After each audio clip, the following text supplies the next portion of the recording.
The laughter was sharp, cutting through the thick heat of the hangar like a blade. It wasn't cruel in the way bullies laughed on a schoolyard. It was sharper than that, tinged with disbelief, with dismissal. The kind of laughter that decided before a single action was taken that failure was inevitable. "Can I give it a try?" Her voice carried steady, even soft, but the stillness that followed it was deafening. Every Delta operator in the room turned their head, some smirking, some crossing their arms, all of them convinced they had just heard the most absurd request of the day. She stood before them, unassuming, a woman not much taller than 5'6", wiry instead of broad, her hair tied back in the strict bun of military discipline. Her fatigues bore the insignia of a medic, not a Tier 1 operator. A medic was supposed to patch wounds, not challenge records. Certainly not this one. The pull-up record, 15 years unbroken. A number so high it had become lore within the unit. And now she wanted to try? The injustice hung in the air. The automatic disbelief, the easy dismissal. No one had seen her scars, the quiet hours she had endured, the battles no one cared to ask about. Her name was Staff Sergeant Elena Torres. To those who only glanced, she was quiet, reserved, forgettable. But those who watched closely would notice the way she scanned every environment, the habit of marking exits, the restless twitch of her fingers when silence stretched too long. War had written itself into her nerves, even if she rarely spoke of it. Years earlier, she had been deployed to Afghanistan. Dust storms that turned daylight into twilight, the metallic tang of fear in her mouth, the smell of diesel and blood mixing in the heat. She remembered the ambush where the gunfire was so close, it seared the skin on her neck. She remembered dragging Corporal Miller, shot through the chest, across jagged gravel, while her own leg screamed from shrapnel. She remembered whispering to him, "Stay with me, you're not going anywhere," even when she knew the odds. He hadn't made it home. Neither had two others from her platoon. She carried their names, written not in ink, but in muscle. In every repetition she forced her body through long after lights went out. She trained in silence, not to prove anything to others, but to silence the gnawing guilt that she had lived when they had not. Now, she stood in front of Delta operators, men forged through fire, whose camaraderie was sealed with blood and secrecy. Their record board hung like a shrine against the far wall. The pull-up bar stretched above it, black steel polished by calloused hands. Next to it, the number that had become untouchable, 147 consecutive pull-ups. It was a number whispered with awe. Men had broken themselves chasing it. Men with forearms like steel cables, lungs like furnaces. Men who had trained for years and still fallen short. Elena's request was not simply bold. It was laughable. The room vibrated with silence, then broke under the weight of one operator's chuckle.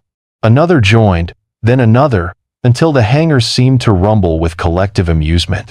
Arms crossed, heads shook, smirks deepened, but Elena did not flinch.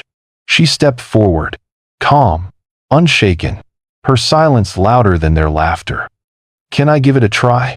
she repeated, not louder, not pleading, just steady. What they did not know was the hours she had carved out when no one was watching. Long before dawn, long after midnight, her hands had bled against iron. She had trained not just to lift her body, but to carry the weight of ghosts. Every pull-up was a prayer whispered to those who had not come home. Every set was penance. Every blister was a memorial. When the commanding officer gave the faintest nod, granting her request more as spectacle than approval, a hush fell. She stepped beneath the bar, her palms wrapped around the cold steel. The rough texture bit into her skin, but she welcomed the sting. It felt grounding. She inhaled once, deeply, and lifted. 1, 2, 3. The operators leaned back, arms crossed, waiting for the inevitable falter. 10, 15, 20. Her face betrayed nothing. Calm, measured, every repetition a metronome of discipline. Sweat beaded, but her breathing remained even. By 40, the laughter had stopped. By 60, the smirks faded.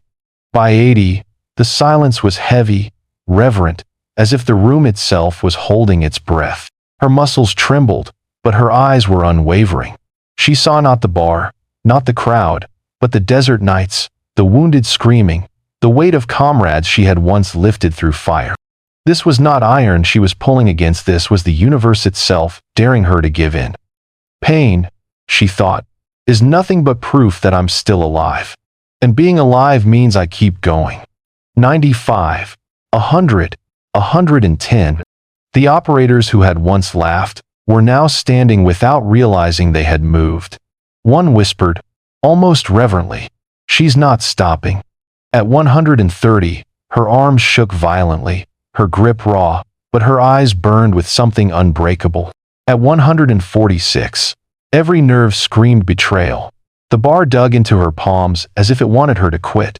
She inhaled, slow, as if summoning the voices of the fallen. And then one more. 147. She tied the record. The hangar was so silent, it felt as though time had stopped. But Elena did not stop. She pulled again. 148. Then 149. When she dropped from the bar, her boots thudding against the concrete. She had set a new record. No one laughed now. The silence that filled the room was not disbelief, it was reverence. Every operator who had once crossed his arms now stood straighter, as if in formation. No applause erupted, no cheers broke out. Respect was not shouted here, it was given in silence, in nods, in the unspoken language of warriors. Elena wiped her hands on her fatigues, her breath heavy but her gaze steady. She said only one thing before walking away, her voice calm, her words unforgettable. Strength isn't measured by records, it's measured by what you refuse to give up on. Days later, the story spread beyond the hangar. Across bases, across units, whispered in chow halls and training grounds. Men who had scoffed now spoke her name with quiet respect. Recruits wrote it down as inspiration. And when the board was updated 149 pull-ups, Staff Sergeant Elena Torres, no one questioned its legitimacy. Even those who had laughed the loudest now stood in silence when they read her name. Because the record wasn't just about numbers anymore. It was about the woman who carried the weight of her fallen brothers, who turned grief into fuel, who shattered doubt with silence. In years to come, when young soldiers asked about the record, the older ones didn't just tell them the number. They told them the story of the medic who walked in quietly, asked if she could try, endured the laughter of elite operators, and walked out leaving a legacy. And some of those soldiers repeated her words to themselves in the dark, when their own strength faltered. Strength isn't measured by records, it's measured by what you refuse to give up on. Elena Torres never spoke of it again. She didn't need to. Records were numbers on a wall. But the silent respect in the eyes of Delta operators, that was the only acknowledgement she had ever wanted. Because in the end, true strength doesn't roar. It doesn't demand. True strength asks softly, "Can I give it a try?" And then lets the silence of victory speak for itself. Stories like Elena's remind us that strength often hides in the quietest places, in those who are overlooked, underestimated, or dismissed. Respect is not owed to rank, nor to gender, nor to bravado. It is owed to sacrifice, resilience, and the courage to keep going when the world expects you to fall. Wherever you're watching this from, share your thoughts in the comments.